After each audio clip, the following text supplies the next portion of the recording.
আমাদের এই ফলের সমস্যা রয়েছে এবং আমার হাতে সমাধান রয়েছে। এই ফলে ছোট ছোট স্পট, হলুদ হলুদ স্পট পড়ছে।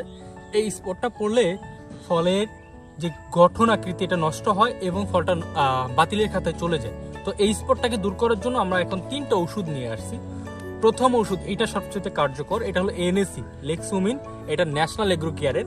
এটা প্রতি লিটারে 1 মিলিগ্রাম করে দিবেন। প্রতি 1.5 মিলিগ্রাম করে দিলে সবচেয়ে ভালো হয়। এই 100 গ্রামের প্যাকেটটা আপনারা 3 জার্কিং করবেন। এই প্যাকেটটাকে 3 জার্কিং করবেন। এবার আমাদের আছে রিপিল। এটা নতুন ফলে অনেক সময় পিঁপড়া থাকে, ফুলে পিঁপড়া থাকে। এই রিপিলটা 10 ইসির। এটা প্রতি মুখী, এই যে মুখ আছে, এই মুখ দিয়ে প্রতি 1 জার্কিং 18 লিটার পানিতে 2 মুখ করে দিবেন। এবং আমাদের হাতে আছে ড্রপ। এটা প্রোমোটার প্লাস। এই ড্রপটা কি হয়, যখন বৃষ্টি হওয়ার সম্ভাবনা থাকে তখন এটা দিলে দ্রুত শুকিয়ে যায় এবং ফলে এটা লেগে থাকে। এটা স্প্রে করবেন, পুরা বাগানে স্প্রে